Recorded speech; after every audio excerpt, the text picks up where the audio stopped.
Olá, navegantes das palavras! Bom, hoje eu vou falar um pouquinho da minha ascensão social, porque até então comecei em São Paulo, que eu tinha sido mandada embora de um restaurante, porque meu welcome, minhas boas-vindas em São Paulo foi quando eu fui almoçar num restaurante sofisticado e o diretor me demitiu porque eu não era uma classe que deveria estar lá. Eu era de classe baixa, ralé e turma do cartão de ponto, por isso não deveria comer no mesmo restaurante. Bom, eu acho que quando eu entrei nessa multinacional, eu tive outro emprego que eu ganhei bem também, tive já uma ascensão financeira. Nessa multinacional, eu passei a ganhar assim muito mais do que eu imaginava na vida, fora os benefícios. Então eu realmente, digamos assim, aí eu me deslumbrei. Aí eu virei mesmo uma consumidora. Eu quis tirar o atraso. Gastava dinheiro em restaurantes que eu sonhava entrar em São Paulo, eu entrei em todos, entendeu? Mas pagando com o meu dinheiro, porque na época dos eventos eu ia, mas os restaurantes pré-determinados. Quando eu passei a poder entrar nos restaurantes, doceiras de São Paulo, que eu tanto sonhava, porque eu podia pagar com o meu trabalho, e não porque eu fui amante daquele idiota lá que me propôs, ou amante do fulano, ou porque eu aceitei alguma propina, não. É muito gostoso você poder entrar num lugar, demorou mais de 20 anos desde que eu cheguei lá, mas era um prazer gigantesco. Aí eu virei uma espécie de consumidora kitsch, é desse livro aqui, olha, kitsch, é uma palavra que vem do alemão. E ela, no sentido que eu vou usar aqui, ela é meio no sentido de objetos de arte de mau gosto. Eu diria que eu virei essa pessoa.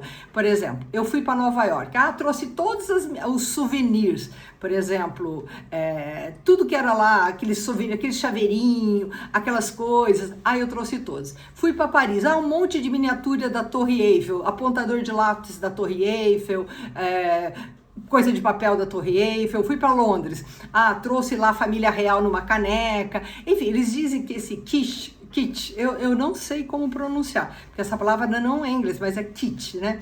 Então dizem que a pessoa que vai nesse nível de consumo, né, que é um consumo, eu enchi minha casa, e tem muita cor, e eu gosto de cor. Aí eu fui descobrir o meu estilo de roupa, o meu estilo de habitação, os móveis. Eu não podia ter o objeto de arte desejado, mas eu comprava a miniatura.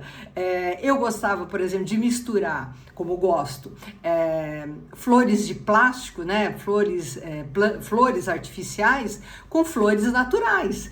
Então isso diz que tem muito a ver com esse kit. Por exemplo, a primeira vez que eu fui para Nova York, minha amiga muito preocupada em me levar lá no Museu de Arte Moderna, assistir Fantasma da Ópera.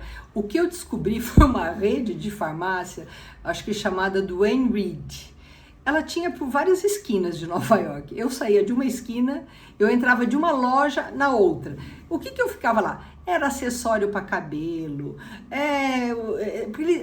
Na época não tinha tantas opções no Brasil. Hoje você abre o Amazon, o Mercado Livre, não sei o que, tem lá várias opções, né? Então não é algo. Mas na minha época, eu me deslumbrava, eu voltava para casa cheia de cacareca. Eu falava, mas meu Deus do céu. E eu não fazia muita questão disso. Eu falei, eu vou assistir Fantasma da Ópera, porque se eu não vou entender muito o que vai falar, eu vou numa, entrava numa porta e saía pela outra. Mas ela fez eu ir nos museus de lá, né? Então assim, eu diria, essa consumista. Até recomendo esse livro, como é que chama aqui? Kitsch. Esse livro é muito bom. Eu gostei muito dele para entender um pouco essa questão da cultura de massa, é a massificação dos produtos. É quando você tem, por exemplo, lá em São Paulo, uma loja de departamento. A loja de departamento, a entrada já não é que nem uma loja sofisticada, que às vezes o acesso é até difícil.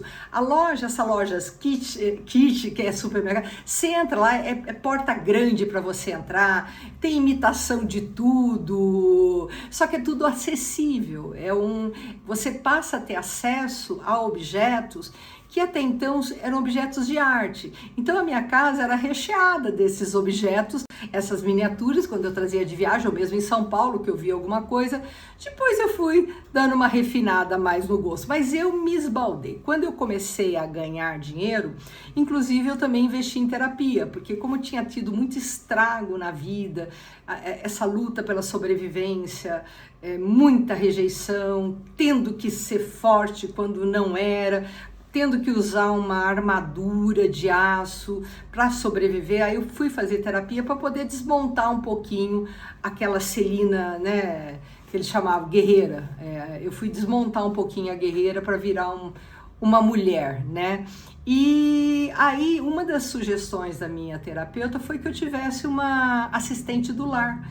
Eu falei, mas como? Eu moro sozinha. Eu falei, por que não?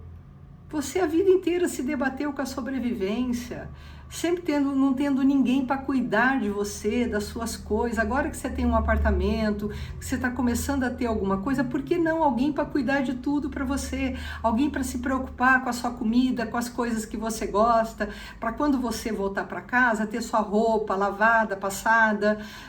Eu demorei para associar, falei, eu moro sozinha, mas eu não tive dúvida. Aí foi a fome com a vontade de comer, porque quando eu conheci a Cris, ela pedia muito a Deus, que ela tinha tido a segunda filha. Ela tem 3 filhos, um menino, são 2 meninos e a menina do meio. Quando tinha nascido a menina, diz que ela pediu muito para Deus, falou, Deus, me coloque no emprego onde eu possa cuidar dos meus filhos, onde eu não tenha que entrar às 7, sair às 7, trabalhar de sábado e não ter tempo para nada. E além do que ela morava numa comunidade em São Paulo, então tem que pegar condução, filhos acordam 4:30 da manhã, aquela vida difícil. Aí cruzou, justo quem? Eu. E eu sempre falei para ela, olha, filha doente, você não precisa se preocupar, vai cuidar, porque eu sei que uma mãe, eu não sou mãe, eu falei, mas eu tenho certeza que uma mãe, ela não trabalha bem se o filho ou a filha estiverem doentes, né? E aí foi isso, a Cris veio para minha vida. E como ela vinha de uma comunidade, quer dizer, eu que já achava que eu sofria muito pelo sustento, vindo de classe média, classe baixa, na verdade, porque meu pai nós tínhamos dinheiro para o sustento, era uma casa, mas quando a Cris veio morar comigo, aí eu vi uma outra realidade brasileira e doeu demais para mim. Eu acho que ao mesmo tempo que eu tinha virado aquela consumista de um monte de coisa, conviver com alguém que morava numa comunidade. E por incrível que pareça, eu vou terminar essa rota falando dos 2 sonhos da Cris. Um dos sonhos era ter porta na casa, porque ela morava em barraco, que a chuva chegava e destruía. Esse era um dos sonhos. O segundo grande sonho da Cris era ter CEP. É isso mesmo, endereçamento postal.